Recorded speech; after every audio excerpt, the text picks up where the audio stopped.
આપણે હોશિયાર બહુ રહ્યા ને.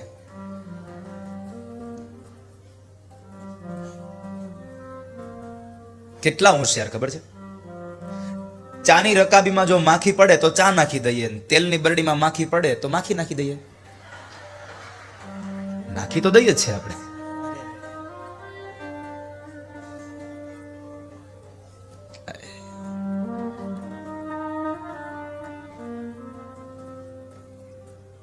એક અંગત વાત કહી દઉં, જિંદગીમાં ક્યારેક અમુક અમુક વસ્તુને ફેંકી દેતા શીખજો વાલા, મજા આવશે. એમ લાગે કે આપણા કામનું નથી એને ફેંકી દેવું.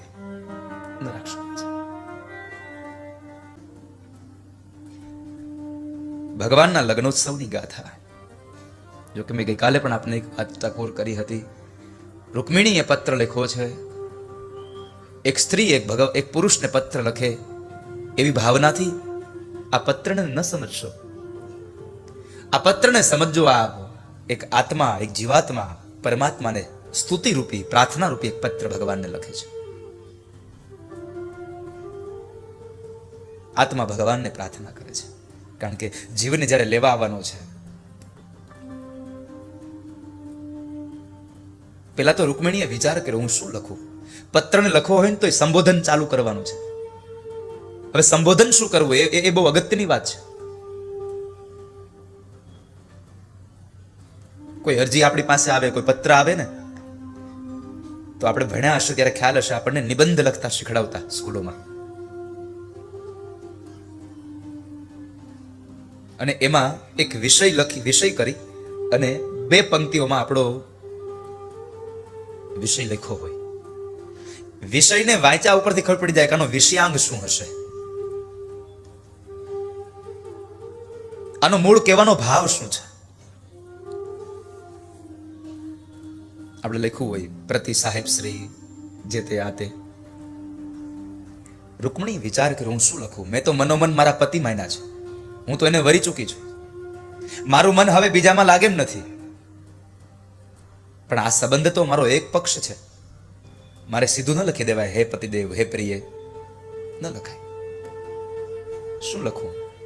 અનેક વિચારો કર્યા પછી પરમાત્માની જે ભક્તિ છે, નવધા ભક્તિ, એમાંની એક ભક્તિ, પહેલો શબ્દ લખ્યો છે શ્રવણમ.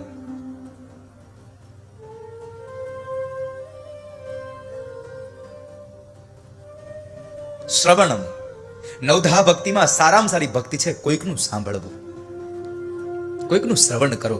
અને મારા ગુરુદેવ એમ કહ્યા કરે છે કે બેટા, ભાગવતનો કે જ્ઞાન યજ્ઞનો વક્તા ત્યારે જ બની શકાય કે જ્યારે સારો શ્રોતા બનવાની તાકાત હોય. ત્યારે તમે વક્તા ત્યારે જ બની શકો જ્યારે તમે શ્રોતા હો. તમે કોઈકનું સાંભળી શકો તો તમને કોઈકને કહી શકો. જો તમારામાં સાંભળવાની તાકાત નથી તો યાદ રાખજો, કોઈને પણ એક શબ્દ કહેવાની તમારી કોઈ તાકાત નથી. પહેલા સાંભળતા શીખો અને પછી કોઈકને કહેતા શીખો.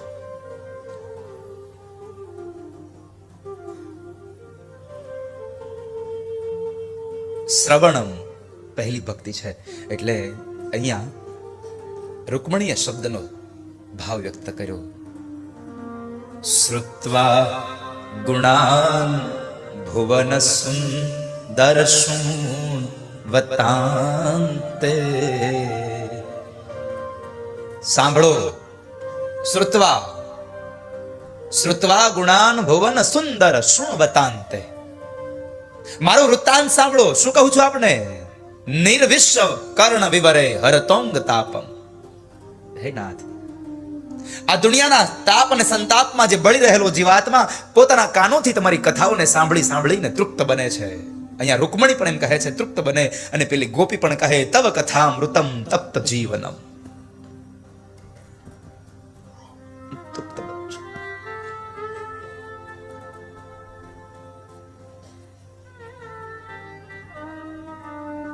સંબોધન કર્યું, સાંભળો. અને પેલાનો એક રિવાજ હતો ને કે પત્ની પોતાના પતિનું નામ ન લે. શું કે સાંભળ્યું? આવા શબ્દોથી એનો પ્રયોગ થતો, કારણ કે નામ એનો નાશ છે. એટલા માટે સ્ત્રીઓ નાશ ન થાય પોતાનું પતિનું, એટલા માટે પોતે નામ પણ ન લેતી. એક મર્યાદા હતી. જો કે મર્યાદા તો હજી છે. પણ જેમ જેમ સમય વ્યતીત થતો જાય તેમ તેમ થોડા થોડા પરિવર્તનો અને પરિવર્તન આ દુનિયાનો એક નિયમ છે અને પરિવર્તન જોઈએ જ. પહેલાના બેનો નામ ન લેતા અત્યારના બેનો નામ લે છે અને અમુક તો નામ એવા લઈને આમ એટલું લાડથી પોતાના પતિનું નામ લઈને જો એકારે 2-3 વખત પતિનું નામ લાડથી લેવા જાય ને તો આપણને થાય કે આને હવે ડોલમાં જ ભરવો પડશે, હમણાં ગળી જાય.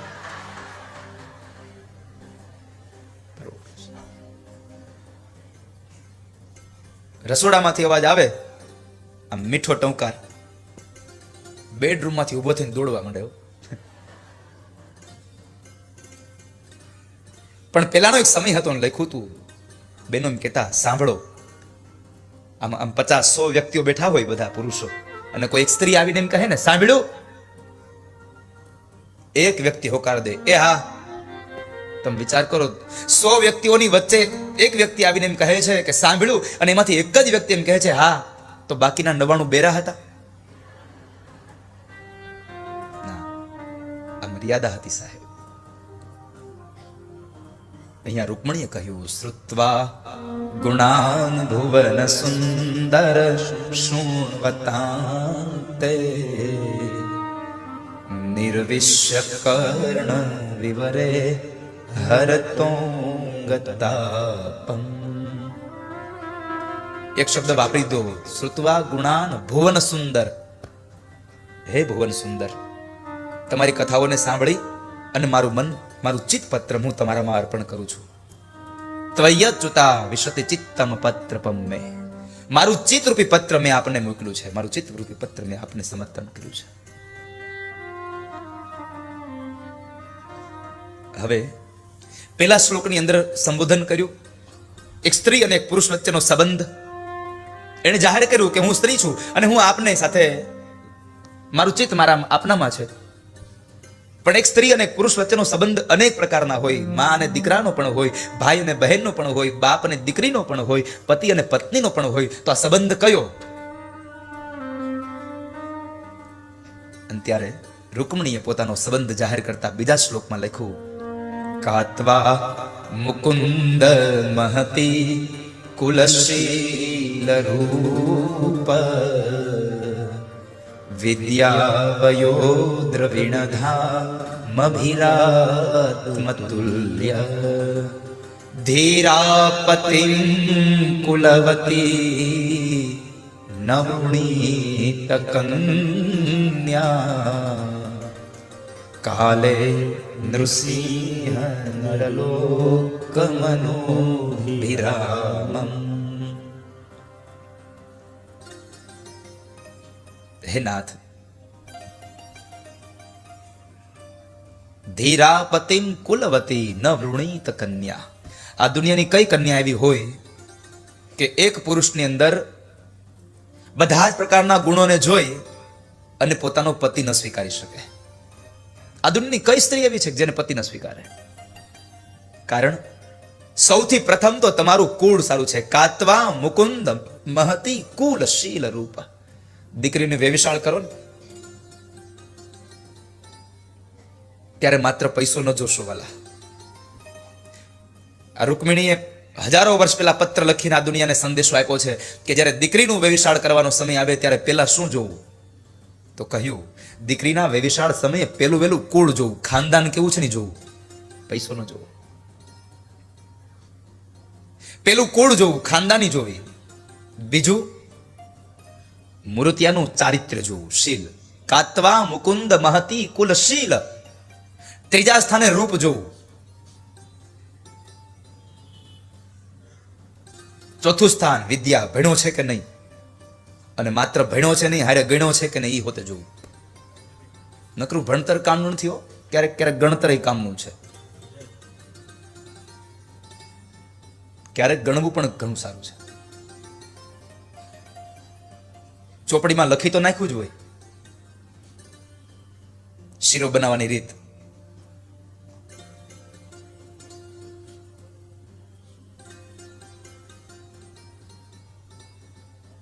બાજરાના રોટલા બનાવવાની રીત લખી હોય. આવડે છે ને બાજરાના રોટલા બનાવતા? કેટલા લોકોને આવડે છે બહેનોને? પેલા કાથરોટમાં લોટ નાખવાનો, પછી એમાં મીઠું નાખવાનું, એમાં પાણી નાખવાનું. આમ જ હોય ને કે નહીં? મેં જોયું છે ત્યાં સુધીમાં લગભગ બાજરાના રોટલા બનાવવા માટે પેલા કાથરોટમાં પાણી નાખે, પછી એમાં મીઠું નાખે, એને ઓગાળે. કારણ કે હવે તો ઝીણું મીઠું આવ્યું, પેલા તો જાડું મીઠું હતું. એને પાણીમાં ઓગાળે, પછી એમાં લોટ નાખે, અને પછી બુકમાં લખ્યું હોય હવે આને કૂણવો. પછી ગોટે ચડે આને કૂણવવાનું હું. એટલે નકરું ભણતર કામનું નથી, ગણતર કામનું છે. કન્યા પરણીને જ્યારે સાસરે જાય ને ત્યારે પેલી વેલી એની પાસે લાપસી બનાવવામાં આવે. જેને લાપસી બનાવતા હારી આવડે એને રસોઈ હારી આવડે, યાદ રાખજો.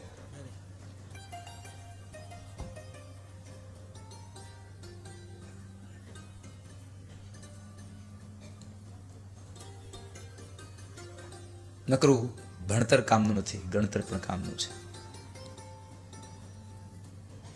એકવાર અમે પધરામણીમાં ગયા ને પધરામણીમાં જયરામ કાકા બધા મારી હારે હતા. હેમંતે હારે હતું તે દિવાળી.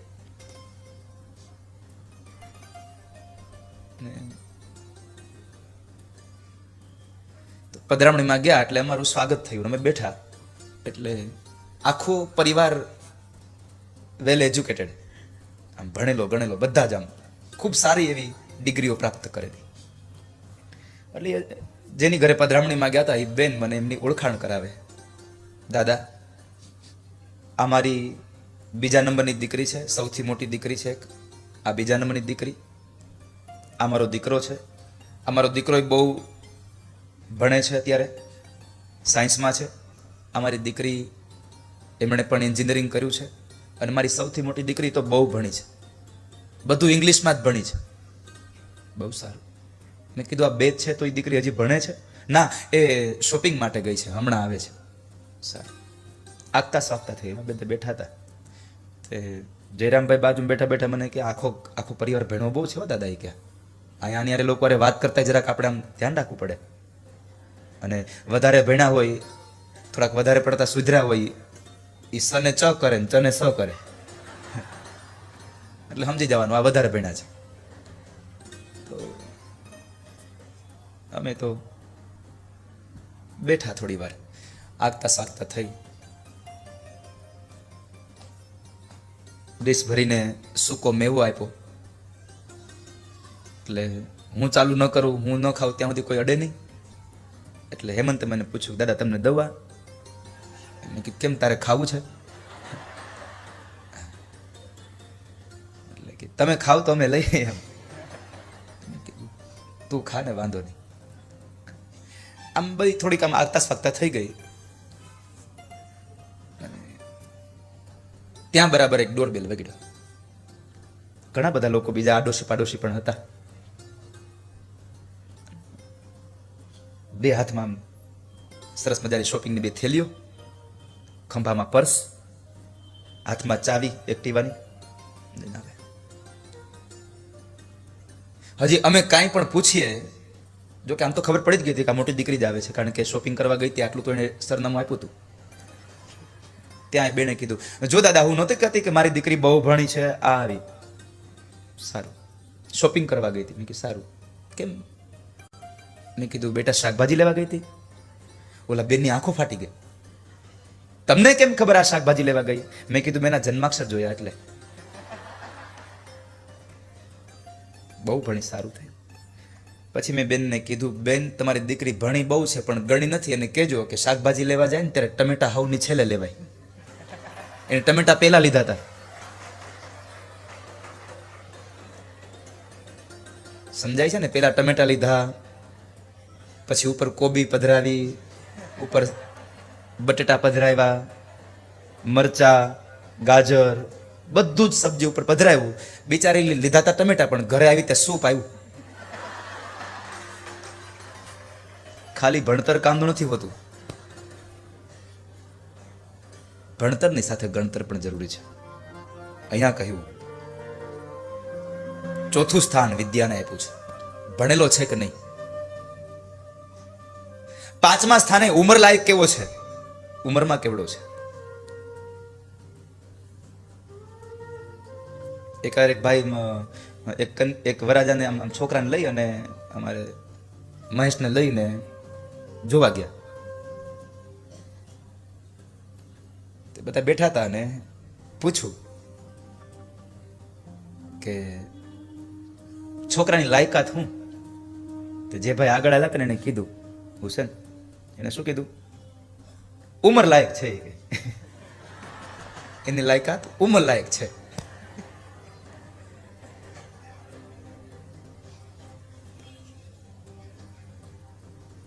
પાંચમા સ્થાનમાં ઉંમર આપી છે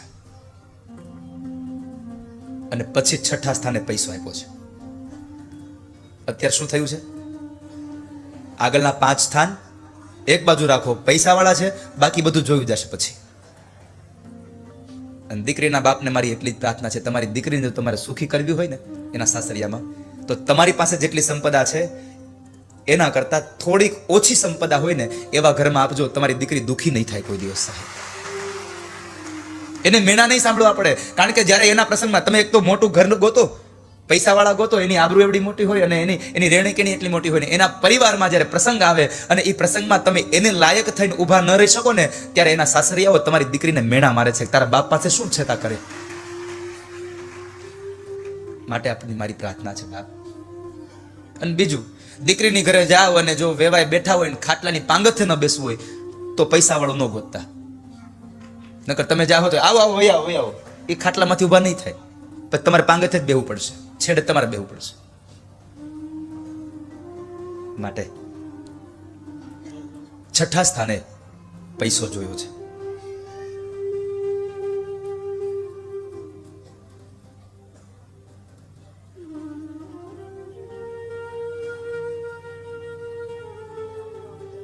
આ બધી જ વસ્તુઓ જેમાં એકમાં જ હોય, જેની અંદર દયા હોય, જેની અંદર કરુણા હોય, જેનો સ્વભાવ સારો હોય, બધું જ સારું હોય, આ એક જ વ્યક્તિમાં હોય તો આ દુનિયાની કઈ સ્ત્રી એવી હોય જેને પોતાનો પતિ તરીકે સ્વીકાર ન કરે? આવું રૂકમણી લખ્યું. ધીરા પતિમ કુલવતી નવૃણી કન્યા.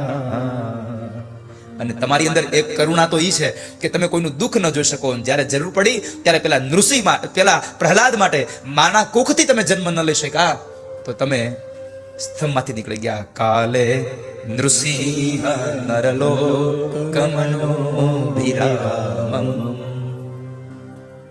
તમે સ્તંભમાંથી પ્રગટ્યા.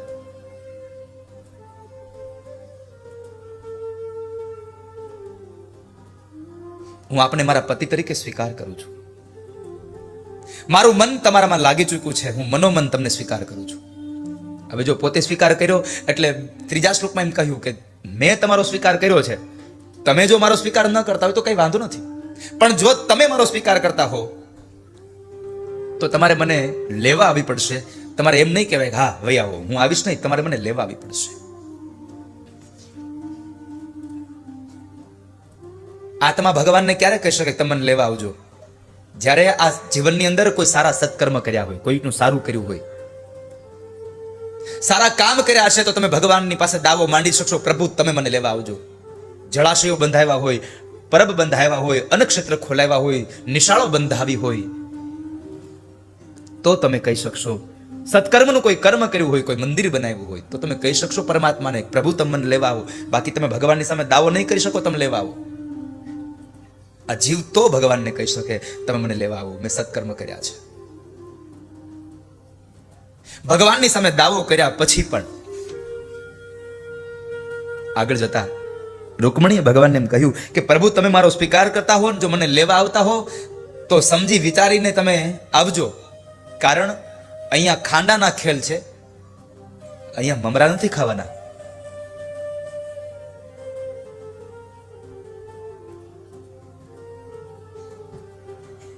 અહીંયા મમરા નથી ખાવાના.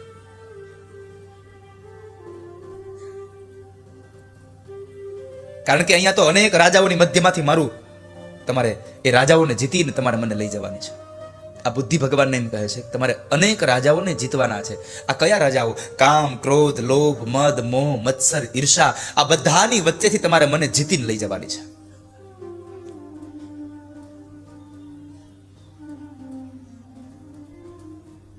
વિચારીને આવજો, એમને ના આવશો. અને પછીનો જે મને અત્યંત ગમે છે શ્લોક, ભગવાનને શું કહ્યું આ જીવાત્માએ, આ ભગવાનના ભક્તોએ પરમાત્માને શું કહ્યું? રૂકમણી કહે છે, પ્રભુ તમે મને લેવા આવવાના હોવ તો હું આપને કહી દઉં છું, જેવા તેવા સમય આવતા નહીં. આત્મા ભગવાનને કહે છે, તમે મને જો લેવા આવવાના હોવ તો જેવા તેવા સમયે ન આવશો. હું માંદગીમાં સપડાનો હોઉં, હોસ્પિટલના બેડમાં પડ્યો હોઉં, હું અપવિત્ર બન્યો હોઉં, આવી અવસ્થા હોય ત્યારે મને લેવા ન આવતા. તમારે મને લેવા જ આવવું હોય તો ત્યારે આવજો કે જ્યારે હું તમારા મંદિરની અંદર પવિત્ર બની અને તમારું ભજન કરતો હોઉં, મારું મન તમારામાં લાગ્યું હોય, મારી આજુબાજુમાં પવિત્રતા હોય, આવા સમય મને લઈ જાજો પ્રભુ. એમને ન આવશો. પૂર્વેદ્યુરસ્તિ મહતી કુલદેવી યાત્રા. હું મંદિરમાં હોઉં ત્યારે મને લઈ જાજો. અને આપણા બધાની માટેનો એક છેલ્લો શ્લોક, શું રૂકમણીએ કહ્યું ભગવાનને? યસ્યામ દ્રિપંકજરજ સ્નપનમ મહાતો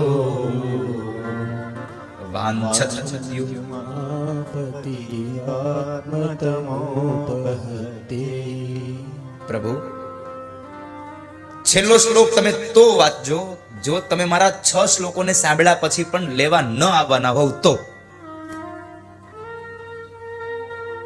કેટલી સરળ ભાષા અને કેટલી આમ જ્ઞાનમય ભાષામાં લખ્યું છે કે છેલ્લો શ્લોક તમારે તો જ વાંચવાનો છે જો તમારો નિર્ણય મને લેવા નથી આવવો એવો હોય તો. નકર તમારે આ છેલ્લો શ્લોક વાંચવાની જરૂર નથી. તમે મને લેવા આવવાના હોવ તો ન વાંચશો, પણ જો લેવા ન આવવાના હોવ તો સાંભળી લો કે તમે મને લેવા નહીં આવો તો હું એમ માનીશ કે તમે મારો સ્વીકાર નથી કર્યો, એટલે હું વ્રત કરીશ, હું ઉપવાસ કરીશ, અને આમ વ્રત ઉપવાસ દ્વારા પણ હું મૃત્યુને પામી જઈશ. પણ અંતે હવે આ મારું મન તમારામાં લાગ્યું છે, એ બીજામાં નહીં લાગે તો નહીં જ લાગે. જાઓ, નહીં લાગે. આ ભગવાનના ભક્તોનો ભાવ છે.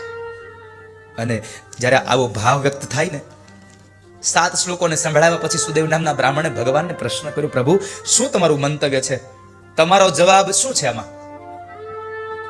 અને ત્યારે ભગવાન એમ કહ્યું, એક વાત કહું ભૂદેવ, આ દુનિયામાં જે જીવાત્મા મારું સ્મરણ કરે, મારું ચિંતન કરે છે ને, એનું ચિંતન હું કરું છું. કૃષ્ણએ ગીતાજીમાં ભગવાને અર્જુનને કહ્યું છે, યે યથા મામ પ્રપદ્યન્તે તાંસ તથૈવ ભજામ્યહમ. જે મને ભજે છે એને હું ભજું છું. તાંસ તથૈવ ભજામ્યહમ. મને ભજે એને હું ભજું. અને એટલે તો કહ્યું, મને ભજે તે મારા હે અર્જુન, મને ભજે તે મારા, મને ભજે તે મારા હે અર્જુન, મને ભજે તે મારા. મને ભજે એ મારા છે અર્જુન, મને ભજે મારા છે, મને ભજે મારા છે. અને ભગવાને કુંડિનપુરમાંથી રૂકમણીનું હરણ કર્યું છે. પછી ભગવાનનું દાંપત્ય જીવન ચાલ્યું. એ જીવનમાં ભગવાનને ત્યાં પ્રદ્યુમ્ન મહારાજના એક દીકરો થયો. એ પ્રદ્યુમ્ન મહારાજ એટલે બીજું કોઈ નહીં, સાક્ષાત કામદેવ પોતે છે. ભગવાન શિવે આપેલું કામદેવની પત્ની રતિને આપેલું વચન, એ વચન અનુસાર ભગવાન કૃષ્ણના પુત્ર પ્રદ્યુમ્ન મહારાજ એ કામ છે.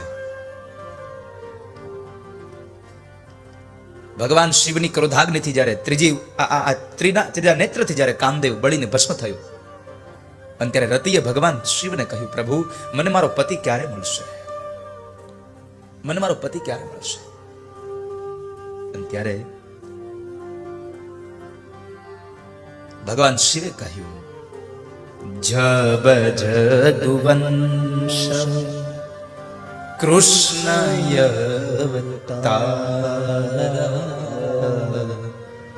હોઈ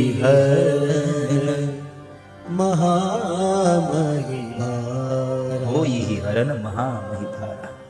જબ જદુવંશ કૃષ્ણ અવતાર, કૃષ્ણ અવતાર થશે ત્યારે તને તારો દીકરો પાછો, તને તારો પતિ પાછો મળશે. કૃષ્ણ તનય એ પતિતો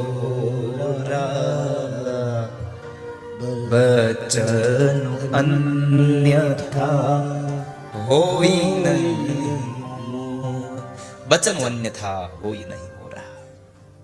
કૃષ્ણ તનય પતિ હોય તોરા. એ પ્રદ્યુમ્ન મહારાજનું પ્રાગટ્ય રૂકમણીના ઉદરમાંથી થયું. એમણે સમરાસુર નામના કામને માર્યો છે. ત્યારબાદ ભગવાનના અનેક લગ્નોની કથા છે.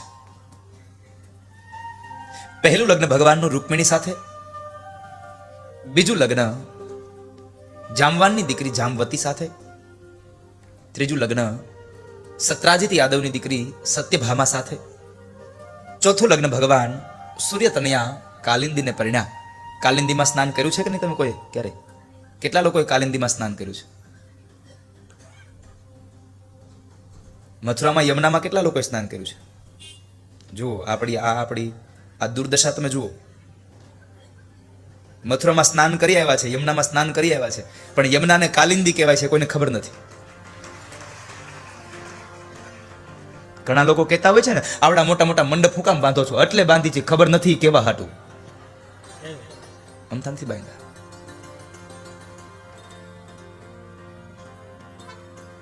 એ યમુના પાવનકારી યમુનાને પરિણા છે ભગવાન. હાજી ધન્ય શ્રી યમુના કૃપા કરી શ્રી ગોકુળ વ્રજ સુખ આપજો.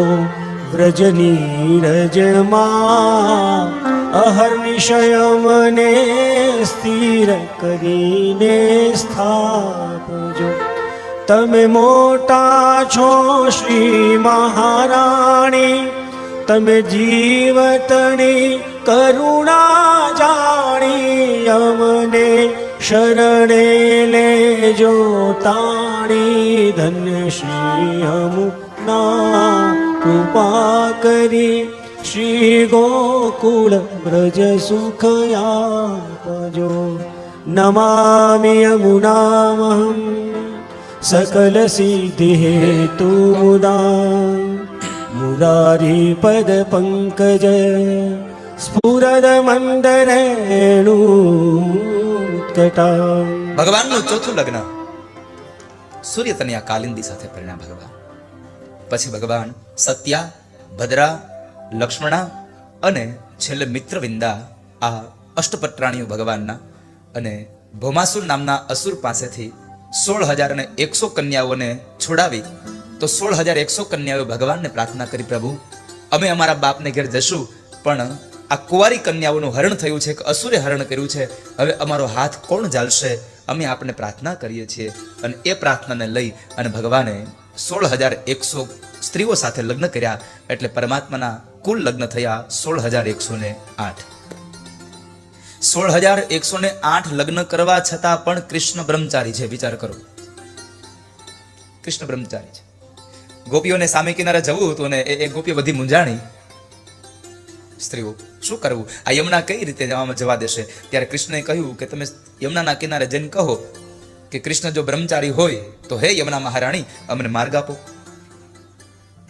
સ્ત્રીઓએ જઈને કહ્યું કૃષ્ણ બ્રહ્મચારી હોય તો માર્ગ આપો, અને યમુનાએ માર્ગ આપી દીધો. સામે કિનારે જઈ અને ગર્ગાચાર્ય મહારાજને ખીર જમાડી. ગોપીઓ પાછી વળે ત્યાં વળી પાછું પૂર. હવે ગર્ગાચાર્ય મહારાજને કીધું, બાપજી અમારે સામે કિનારે જવું, કેમ જવું? આ તો આટલું બધું પૂર છે, અમે તણાઈ જઈએ. અને ગર્ગાચાર્યએ કહ્યું કે યમુનાને જઈને કહો કે ગર્ગાચાર્ય નિત્ય ઉપવાસી હોય તો હે યમુના અમને માર્ગ આપો.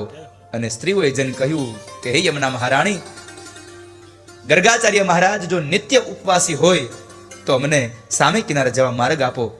ખીર ખવડાવીને આવેલી સ્ત્રીઓએ કહ્યું અને યમુનાએ માર્ગ આપ્યો. સાહેબ, પેટ ભરવું એટલે ઉપવાસ નથી એવું ન સમજો. ક્યારેક ક્યારેક માણસ મનથી પણ ઉપવાસ કરતો હોય છે. 16,108 લગ્ન છતાં પણ કૃષ્ણ બ્રહ્મચારી.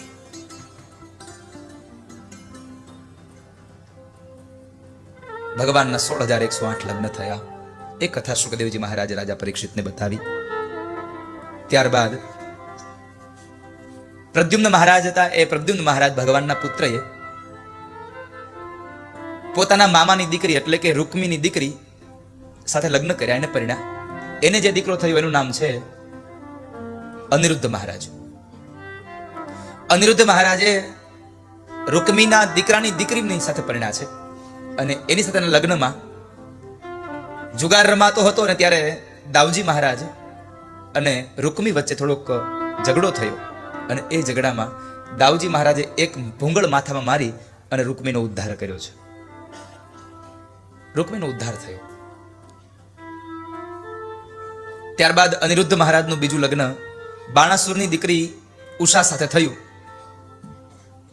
કદાચ મારા ખ્યાલથી આ ઉષા અને અનિરુદ્ધની કથા લગભગ બેનું એ સાંભળી હશે અને એને આપણે શબ્દને અપભ્રંશ કરી અને કરી નાખ્યું ઉષાહરણને બદલે ઓખાહરણ. ઓખાહરણની કથા છે જે આપ બધાએ સાંભળી હશે. એ ઉષાહરણની કથા સુખદેવજી મહારાજે રાજા પરીક્ષિતને બતાવી અને ત્યારબાદ સાંબ વિવાહ દુર્યોધનની પુત્રી લક્ષ્મણા સાથે ભગવાન કૃષ્ણના પત્ની જાંબવતી અને જાંબવતીનો દીકરો સાંબ એમની સાથે લગ્ન થયા અને સમય વ્યતીત થયો. પાંડવોએ જ્યારે રાજસુ યજ્ઞ કરે છે એ રાજસુ યજ્ઞમાં અનેક રાજાઓ જીતાયા પણ જરાસંધ હજી જીતાયો ન હતો અને ભગવાન જ્યારે આવે છે ત્યારે એ જરાસંધને જીતવા માટે ભગવાન કૃષ્ણ, અર્જુન અને ભીમસેન આ ત્રણેય બ્રાહ્મણના વેશમાં જરાસંધ પાસે જઈ અને દ્વંદ્વ યુદ્ધ માગે છે. જરાસંધ ઓળખી જાય છે એટલે ભગવાનને કહે છે કે હે કૃષ્ણ, હું તમારી સાથે યુદ્ધ નહીં કરું કારણ તમે તો કાયર છો, રણ મેદાનને છોડી અને ભાગી જનારા છો, માટે હું તમારી સાથે યુદ્ધ નહીં કરું. અર્જુન, હું તારી સાથે પણ યુદ્ધ નહીં કરું કારણ કે તું ઉંમરમાં મારાથી બહુ નાનો છે, એટલે હું તારી સાથે પણ યુદ્ધ નહીં કરું. જો યુદ્ધ કરવું હોય તો ભીમસેનની હારે હું યુદ્ધ કરું. ભીમસેને સીધું ભગવાનની સામે નજર કરી, પ્રભુ આમાં હોળી નાળિયેર મને હું કામ બનાવો છો? મને શું કામ હોળી નાળિયેર બનાવો છો? મને જવા દો. ભગવાને કહ્યું, ભીમસેન તમે યુદ્ધ કરો જરાસંધ સાથે, પણ તમે એક વાતનું ધ્યાન રાખજો, યુદ્ધ કરતા સમયે નજર મારી સામે રાખજો. આ કથા આપણને ઉપદેશ આપે છે. ભગવાન એમ કહે છે કે જીવાત્મા તું હર ક્ષણ મૃત્યુની સાથે લડે છે. મૃત્યુની સાથે લડનારા જીવાત્માને પરમાત્માએ સંદેશો આપ્યો છે કે તમે મૃત્યુ સાથે લડો છો ને ત્યારે નજર તમે મારી સામે રાખો, ધ્યાન મારી સામે રાખો, પછી મૃત્યુની સાથે શું કરવું ને એ હું તમને કહીશ. તમે ધ્યાન મારી સામે રાખો. અને અંતે ભગવાને ભીમસેનને જરાસંધ સાથે યુદ્ધ કરાવ્યું અને ભીમસેનના હાથથી જરાસંધનો ઉદ્ધાર કરાવ્યો. જરાસંધનું રાજ્ય ભગવાને ભીમસેનને અને અર્જુનને પાંડવો ન લેવા દીધું. જરાસંધનો દીકરો જે સહદેવ છે એને રાજગાદી સોંપી દીધી ભગવાને. પણ ભીમે જરાસંધનો મુગટ તો લઈ જ લીધો સોનાનો, એ ન છોડ્યો. મુગટ તો લઈ લીધો અને જરાસંધનો મુગટ લઈ ગયા. શું થયું? પર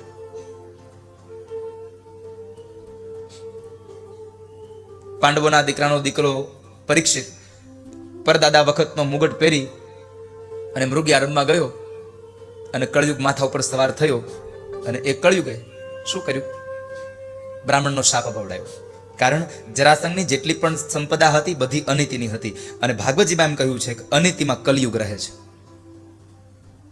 અનીતિમાં કલી રહે છે અને કલી તમને દુઃખી કર્યા વગર ન રહી શકે. માટે પરમાત્માને એટલું ચોક્કસ પ્રાર્થના કરજો બાપ આપ સૌ કે હે નારાયણ, હે પ્રભુ, નીતિનું મને ઓછું ભલે આપો પણ અનીતિનું લેવાનો ક્યારેય મારામાં વિચાર પણ ના આવે એટલી કૃપા કરજો. નીતિનું ઓછું આપજો. પણ આપણે તો માગવાનું આવે એટલે બીજું કઈ માગીએ જ નહીં. એક જ વસ્તુ, મને પૈસા આપો, તમે પૈસા, મને ધન આપો, મને ધન જોઈએ છે. પણ ફરી વાર આજે યાદ કરાવી દો એક વાક્યને કે તમે ગમે તેટલું માગવા જાશો એ ગાંડો નથી. ઘણા લોકો તો 2-5 ફૂલ લઈ જાય ને બધું કરી આવે અને વળી પાછો 2 લાખની લોટરી લેતો આવે. 2 લાખની લોટરી લઈને મંદિરે જાય, 80-90 રૂપિયાનો પ્રસાદ ધરે અને હારે ભગવાનને કહેતો, પ્રભુ જરાક આમ જો આ લોટરી જ્યારે ખુલે ને ત્યારે મારા નંબર યાદ રાખજો. અરે ₹90 2 લાખ માગે, પછી ઓલો અંદર બેઠો બેઠો કે એવા બે ફૂલના 2 લાખ દેતો નથી રે, હું કાંઈ ગાંડો નથી રે. એવા બે ફૂલના 2 લાખ દેતો નથી રે, હું કાંઈ ગાંડો નથી રે. હું કાંઈ ગાંડો નથી રે, હું કાંઈ ઘેલો નથી રે. હું કાંઈ ગાંડો નથી રે, હું કાંઈ ઘેલો નથી રે. કોઈનો છેતરો છેતરાવ એવો સસ્તો નથી રે, હું કાંઈ ગાંડો નથી રે. કોઈનો છેતરો છેતરાવો એવો સસ્તો નથી રે, હું કાંઈ ગાંડો નથી રે. એ ગાંડો ગાંડો નથી રે, ઘેલો ઘેલો નથી રે. ગાંડો ગાંડો નથી રે, ઘેલો ઘેલો નથી રે. એ ગાંડો ગાંડો નથી રે, ઘેલો ઘેલો નથી રે. ગાંડો ગાંડો નથી રે, ઘેલો ઘેલો નથી રે. ભગવાન નથી ગાંડો નથી ઘેલો. એટલે માગવામાં જરા આમ સ્વસ્થ થઈને માગજો. પરમાત્મા પાસે માગવાનો વારો આવે ને તો હું તમને એક ટિપ્સ આપું જરા. પણ માગવા સમય જરાક આમ હરખું બેહવું, આમ ધ્યાન ધરવું. હે ભગવાન, આમ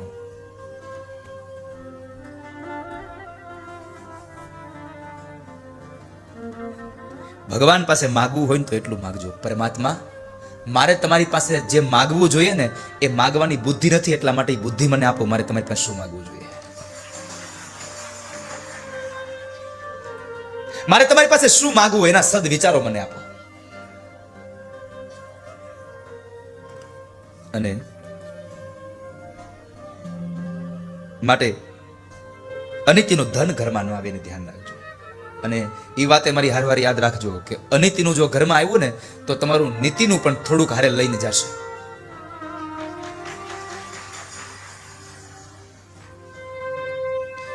સમજવાનું, આ દુનિયામાં 3 પ્રકારની લક્ષ્મી છે: પૈસો, લક્ષ્મી અને મહાલક્ષ્મી. આ 3 પ્રકાર છે. પૈસો હોય ને, પૈસો એ તમારો દારૂમાં ને જુગારમાં ને એમાં જાય પૈસો.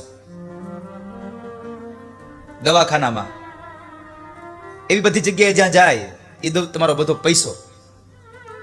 તમારા ઘરની લક્ષ્મી તમારા જીવન નિર્વાહના માટે જે જરૂરિયાત છે એમાં જે વાપરવામાં આવે છે એ તમારા ઘરની લક્ષ્મી છે. પણ જ્યારે તમે આવી કથાના ક્યારેય કોઈક સહભાગી બની જાઓ ત્યારે એ તમારા ઘરની મહાલક્ષ્મીનો ઉપયોગ થયો છે. તમારા ઘરની મહાલક્ષ્મી છે.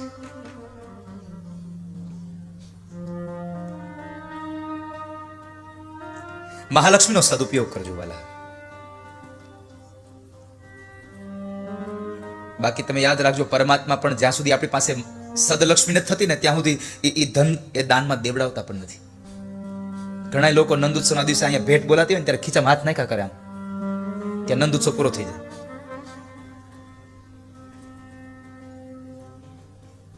જોકે લુણાવાડાએ તો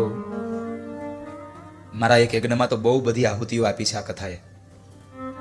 મારા સ્કૂલ માટે આપ લોકોએ ખૂબ દાન આપ્યું છે, એટલે હું મારી વ્યાસપીઠથી આપ સૌનો અંતઃકરણનો આભાર વ્યક્ત કરું છું. આજે પણ ઘણા નામો મારી પાસે આવ્યા છે. બોલી દઉં તમને, કહી દઉં ચાલો. પછી મારી બહુ અત્યંત મને ગમતી કથા એટલે સુદામ ચરિત્રમાં જવું છું મારે આજે.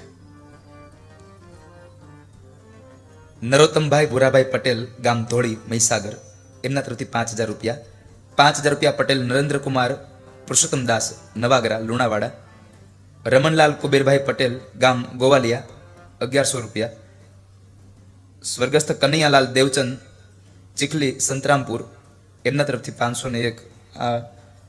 સુશીલાબેન રમેશભાઈ પટોર, એમના તરફથી 5000 રૂપિયા આવે છે. માલીબેન ધુળજીભાઈ પટેલ, એમના તરફથી પણ 5000 રૂપિયા આવે છે. 2500 રૂપિયા આજીવન પટેલ દલાભાઈ, ખેમાભાઈ. પ્રભાતગીરી એસ ગોસાઈ, 5001, ચાવડિયા. ત્યારબાદ કડિયા નિર્મળાબેન જસવીરભાઈ, ગામ મોડાસા, એમના તરફથી 5111 રૂપિયા આવે છે. અને વાડી મહિલા ભજન મંડળ એમના બહેનો તરફથી રૂપિયા 11,000 આ સ્કૂલમાં આપવામાં આવે છે, એને તાળીઓથી વધાવીએ. ઉપમન્યુભાઈ જયંતિલાલ જાની લુણાવાડા તરફથી રૂપિયા 11,000 અને એક આ સ્કૂલમાં આહુતિ આપે છે, અને બધાને તાળીઓથી વધાવી લઈએ.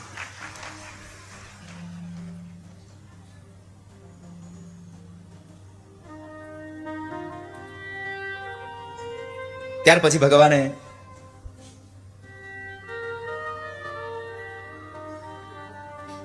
ઇન્દ્રપ્રસ્થમાં ગયા અને એક સભા ભરાણી કે આ યજ્ઞ જે થાય છે તે યજ્ઞમાં અગ્રપૂજા કોની કરીશું. ઘણા પ્રસ્તાવો આવ્યા, ઇન્દ્રની કરીએ, ચંદ્રની કરીએ, સૂર્યની કરીએ. એક નવયુવાન ઉભો થયો અને કહ્યું કે આ યજ્ઞમાં અગ્રપૂજાને લાયક જો કોઈ હોય તો એકમાત્ર દ્વારિકાવાળા ભગવાન કૃષ્ણ છે. તમામ સભાસદોએ આ પ્રસ્તાવને વધાવ્યો, પણ એક કાળો યુવાન ઉભો થયો અને એણે ત્યાંથી શરૂઆત કરી, ગોવાળિયાની અગ્રપૂજા ન હોય, ગાયો ચરાવવા જાય એની અગ્રપૂજા ન હોય, કોઈકની સ્ત્રીના હરણ કરી જાય એની અગ્રપૂજા ન હોય. આ કોણ હતો? શિશુપાલ. પરણવા ગયો તો ખાલી હાથ પાછો આવ્યો. ભગવાનને ગાળો દે છે. ભગવાને સાવધાન કર્યો કે શિશુપાલ, મેં મારા ફૈબાને વચન આપ્યું છે કે 100 અપરાધ માફ કરીશ, પછી નહીં કરું. પણ આજે શિશુપાલનો અંતકાળ નજીક આવ્યો હોય એવું લાગે છે, એટલે ભગવાનને એક પછી ગાળો દેવા લાગ્યો. 99 ગાળો થઈ, 100 ગાળો થઈ. ભગવાને સાવધાન કર્યો, ન સમજો. 101 ગાળ જ્યાં બોલે, ભગવાને પોતાના કરકમળમાંથી સુદર્શન ચક્રને વહેતું કર્યું અને ભરી સભામાં શિશુપાલનું મસ્તક ધડથી અલગ કરી નાખ્યું. આમ જોવા જઈએ તો દ્વેષ કરતો કરતો પણ શિશુપાલ પરમાત્મામય બની ગયો. ભગવાનનો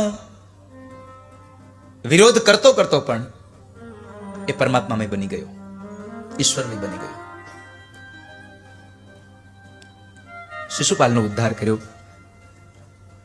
આ બાજુ શાલ્વને ખબર પડી કે શિશુપાલનો વધ થયો છે. એમણે દ્વારિકા ઉપર ચઢાઈ કરી. ભગવાન યજ્ઞને સંપન્ન કરાવીને દ્વારિકા આવે. દ્વારિકા અવતાર સાથે પ્રદ્યુમ્ન મહારાજને શાબાશી આપી અને ભગવાને યુદ્ધની દોર પોતાના હાથમાં લઈ અને પરમાત્મા શાલ્વનું દિવ્ય વિમાન તોડ્યું, એનો નાશ કર્યો. શાલ્વનો પણ ભગવાને ઉદ્ધાર કર્યો. ત્યારબાદ સાથે સાથે ભગવાને વિદુરથ અને દંતવક્રને પણ ભગવાને હણ્યા. એટલે શિશુપાલ અને દંતવક્ર મરાયા. જય અને વિજયનો આ ત્રીજો જન્મ ભગવાને સંપન્ન કરાવ્યો અને અંતે જય અને વિજય બેવ ભગવાનના ધામમાં ફરી પાછા પરમાત્માના દ્વારપાળ બન્યા. એ કથા સુખદેવજી મહારાજે રાજા પરીક્ષિતને બતાવી. ત્યારબાદ પરીક્ષિતે પ્રશ્ન કર્યો છે, બાપજી, મેં એવું સાંભળ્યું છે કે ભગવાન કૃષ્ણને કોઈ મિત્ર હતા, એ ભણતા હતા ત્યારે. અરે હા, દ્વારિકાવાળા ભગવાન કૃષ્ણ જ્યારે સાંદીપની ઋષિના આશ્રમમાં ભણતા ત્યારે પોરબંદરના સુદામા નામના એક બ્રાહ્મણ એમના મિત્ર હતા, એના સખા હતા. તો બાપજી એક કામ કરો ને, મને આ બે મિત્રોની કથા પણ કહો ને, મારે સાંભળવી છે. પરમાત્માનું સખ્ય પણ બહુ અદ્ભુત છે, પરમાત્માનો મિત્ર ભાવ પણ બહુ અદ્ભુત છે. એટલે તો નવધા ભક્તિમાં આવ્યું સખ્ય આત્મ નિવેદન. પરમાત્માનો સખા ભાવ બહુ અદ્ભુત છે. અને સુખદેવજી મહારાજ રાજા પરીક્ષિતને કહે, સાંભળ રાજા, હું તને સુદામ ચરિત્રની કથા કહું. અદ્ભુત કથા છે. સુદામા નામ આવે ને એટલે આપણી સામે એક કમરથી વાંકો વળી ગયેલો, માથામાં વાળ નહીં, એકમાત્ર શિખા, ખંભે ફાળ્યું, હાથમાં લાકડી, પગમાં ચપ્પલ નહીં, દુબળું પાતળું શરીર, આવું એક ચિત્ર આપણી સામે ઊભું રહી જાય.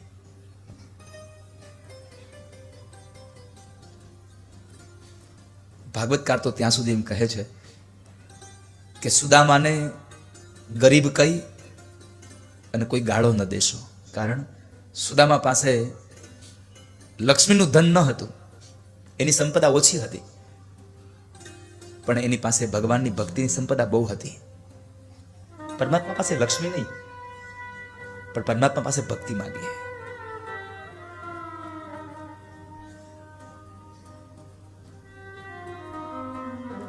સુદામા બ્રાહ્મણ એટલે તપોનિષ્ઠ બ્રાહ્મણ, કે જેના માટે એક શબ્દનો પ્રયોગ કરવો પડ્યો ભાગવતકારને, પ્રશાંતાત્મા જીતેન્દ્રિય. પ્રશાંતાત્મા જીતેન્દ્રિય, જેને ભગવાનને મેળવા છે. એમ કહેવાય છે સુદામા પાસે રહેવા ઝૂંપડું નહીં, જમવા જુવાર નહીં, પહેરવા કપડા નહીં, આટલી ગરીબાઈ. પણ મારું મંતવ્ય જો હું કહું તો સતીશ દાદા એટલું કહી શકું કે આ દુનિયાનો સૌથી અમીરમાં અમીર માણસ કોઈ હોય તો એ સુદામા બ્રાહ્મણ પોતે છે. શું કામ એની પણ તમને ખરાઈ આપું કે આ દુનિયાનો સંપત્તિ વાળો માણસ પરમાત્મા પાસે જાય ને તો પરમાત્મા પાસે માગ્યા વગર નથી રહી શકતો. હે ભગવાન મને આ દેજો, મને તે દેજો, આમ કરજો, તે બધું હોવા છતાં પણ ભગવાન પાસે માગ્યા વગર ન રહી શકે.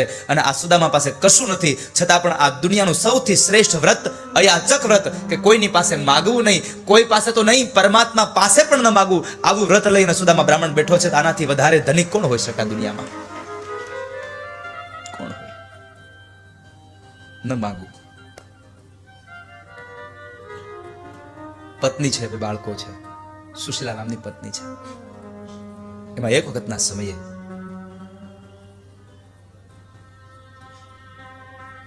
સુશીલાના બાળકોને 2 દિવસના ઉપવાસ થઈ ગયા, ભૂખ્યા છે. એની માને કહે છે, માં બહુ ભૂખ લાગી છે, જમવા આપને કંઈક.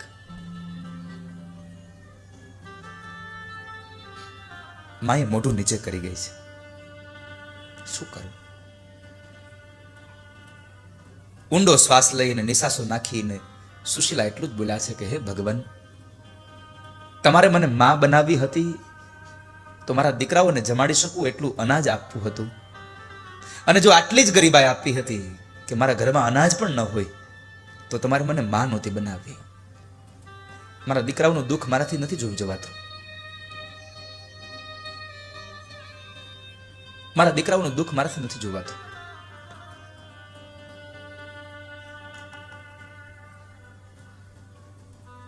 સુશીલાને યાદ આવ્યું, મારા પતિ એમ કહેતા હતા દ્વારિકાવાળો મારો મિત્ર છે. જો દ્વારિકાવાળો મિત્ર હોય તો દ્વારિકાવાળો તો અંતર્યામી છે. લાવ મારા પતિને એની પાસે મોકલું. ભલે મારો પતિ માગશે નહીં, પણ મારા પતિના ઢંગને જોઈ અને પેલાને ખબર પડી જશે, કારણ કે એ તો અંતર્યામી છે. અંતર્યામી છે. સુશીલાએ આવીને પોતાના પતિને કહ્યું, પતિદેવ, નાથ, યાદ છે તમે મને એકવાર વાત કરતા હતા કે તમારે એક મિત્ર છે? અરે હા સુશીલા, દ્વારિકાવાળા કૃષ્ણ મારા મિત્ર છે. એમ? તો તમે જાવ ને મળી આવો ને એમને. સુદામા કહે છે, અરે સુશીલા, શું કહો છો આ તમે? તમને તો ખબર છે મારે અયાચક વ્રત છે. હું મરી શકું પણ કોઈ પાસે માંગી ન શકું. સુશીલા કહે છે, પણ અરે હું તમને માંગવાનું ક્યાં કહું છું? હું તો માત્ર તમને તમારા મિત્રને મળવા જવાનું અને દ્વારિકાવાળાના દર્શન કરવા જવાનું કહું છું. ત્યારે સુદામાએ બહુ સુંદર જવાબ આપ્યો, સુશીલા, તમે દ્વારિકાવાળાના દર્શન કરવા મને જો દ્વારિકા મોકલતા હોવ તો મારે દ્વારિકા જવાની જરૂર નથી, કારણ હું તો અહીંયા આંખો બંધ કરું ને તોય મને મારો દ્વારિકાવાળો અહીંયા જ દેખાઈ જાય છે. અહીંયા દેખાય છે.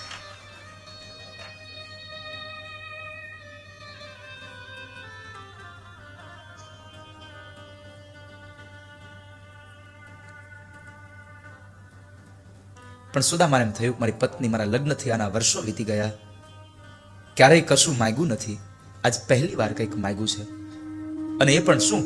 મિત્રને મળવાનું અને ઠાકોરજીના દર્શનની વાત છે. સુદામાને એક સમય એમ થયું કે લાવ હું એને મળી આવું, દ્વારિકા જતો આવું. પણ વળી પાછું મનમાં વિચાર આવ્યો કે કોઈના ઘરે ખાલી હાથ ન જવાય. સુશીલા, હું દ્વારિકા જાઉં, કનૈયાના લગ્ન થઈ ગયા હોય અને બાળકો હોય અને બાળકો મારી પાસે આવે તો એને હું આપું શું? શું આપું એને?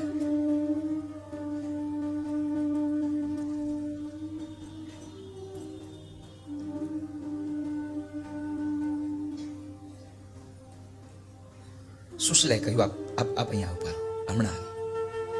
સુશીલા પડોશમાં ગયા અને પડોશમાં જઈ અને એક ખોબો ચોખાના પૌવા માંગી લાવ્યા. ઘરમાં કપડું ન હતું, અંગ ઉપર છેલ્લી સાડી, એમાંથી એક ટુકડો કાપ્યો અને એની અંદર એ પૌવાની પોટલી વાળી અને સુદામદેવ બ્રાહ્મણના હાથમાં આપીને કહે છે કે લ્યો નાથ, આ કૃષ્ણને આપજો. પૌવા જોયા એટલે સુદામાને જરા મનમાં સંકોચ થયો કે આ પૌવા કૃષ્ણને દેવા.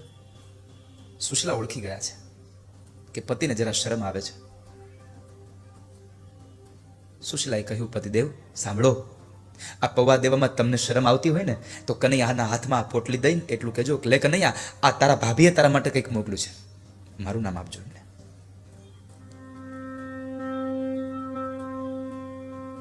હાથમાં લાકડી અને પૌવાની પોટલી લઈ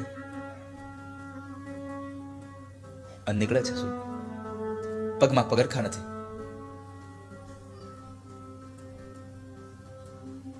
ઘણા દિવસોના ઉપવાસ થઈ ગયા છે. ઘણા દિવસોનો ઉપવાસ. કાયા થરથર ધ્રુજે છે. પોરબંદરની બહાર ગયા ને એટલું ચાલ્યા ત્યાં સુદામદેવ બ્રાહ્મણ થાકી ગયા છે. એક વૃક્ષ નીચે પોતે બેસી ગયા છે. વિચાર કરે છે, હું દ્વારકા ક્યારે પહોંચીશ કે નહીં પહોંચું.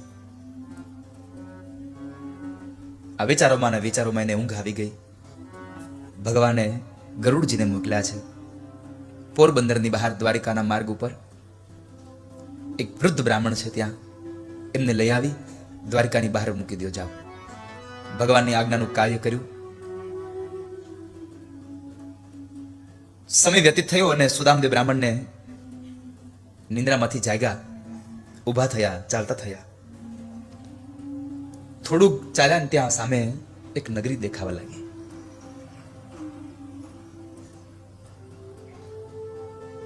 વટે માર્ગોને પ્રશ્ન કર્યો, ભાઈ આ કઈ નગરી છે? સામે મળનારા માણસોએ કહ્યું, ભૂદેવ આ તો દ્વારિકા નગરી છે. દ્વારિકા નગરી છે. સુદામાને થયું કે આ દ્વારિકા ન હોય, આટલું જલ્દી દ્વારિકા આવી જાય? ચાલતા થયા. બીજા બે વટે માર્ગોને પ્રશ્ન કર્યો, ભાઈ આ કયું ગામ છે, કઈ નગરી છે? ભૂદેવ આ તો દ્વારિકા છે. દ્વારિકા છે?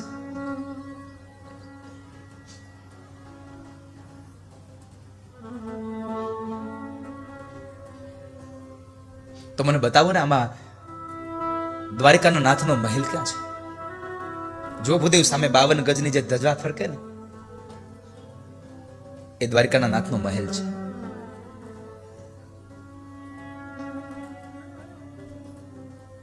બાવન ગજની ધજાના ધણી સાહેબ દ્વારિકા વાળો. ધ્વજાને જોઈ અને સુદામદેવને ખરી પાછું નૂર આવ્યું. ચાલતા થયા. પૂછતા પૂછતા બરાબર ભગવાનની હવેલી આવ્યા છે. કથા એક એવી છે, ભાગવતમાં તો લખ્યું છે કે કોઈ પણ બ્રાહ્મણને ભગવાન દ્વારિકાના નાથને મળવામાં કોઈની મંજૂરી ન લેવી પડે, સીધા અંદર જઈ શકે. પણ અહીંયા એક રોચક કથા, એક રસપ્રદ કથા થાય એટલા માટે એક બીજી કથાને ઉદ્ભવ સ્થાન થયું. દ્વારપાળોએ રોક્યા છે, એ ભૂદેવ ક્યાં જવું છે? ભાઈ મારે કૃષ્ણને મળવું છે, મારે કૃષ્ણ મળવું છે. અત્યારે ન જવાય, દાન લઈ લો અહીંથી. દાન લેવાની વાત કરી. ભૂખ લાગી હોય તો જમાડી દઉં, વસ્ત્ર જોતા આપી દઉં. સુદામો એક જ વાત લઈને બેઠા છે કે મારે કંઈ જોતું નથી, હું તો કૃષ્ણને મળવા આવ્યો છું, કારણ હું એનો મિત્ર છું.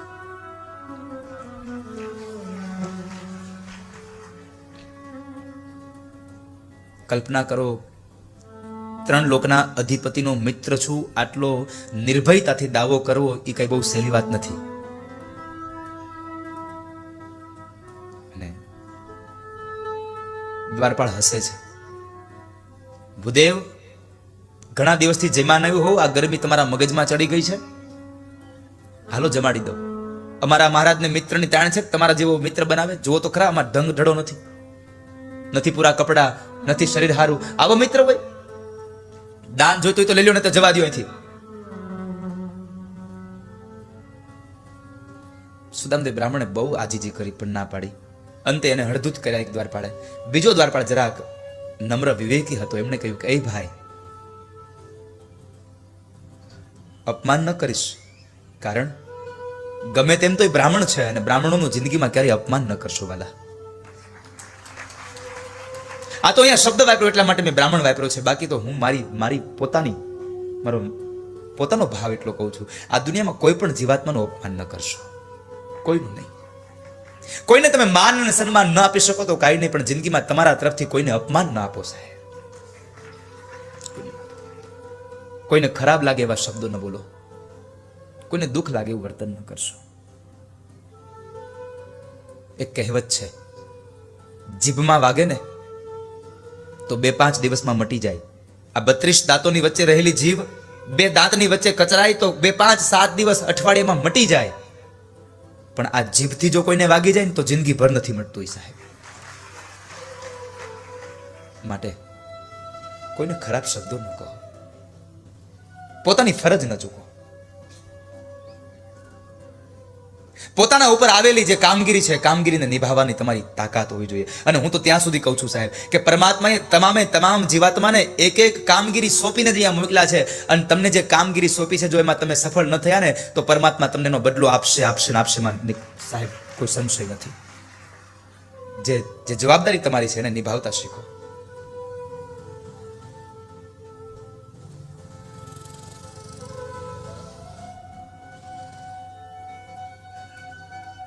જવાબદારીને નિભાવજો.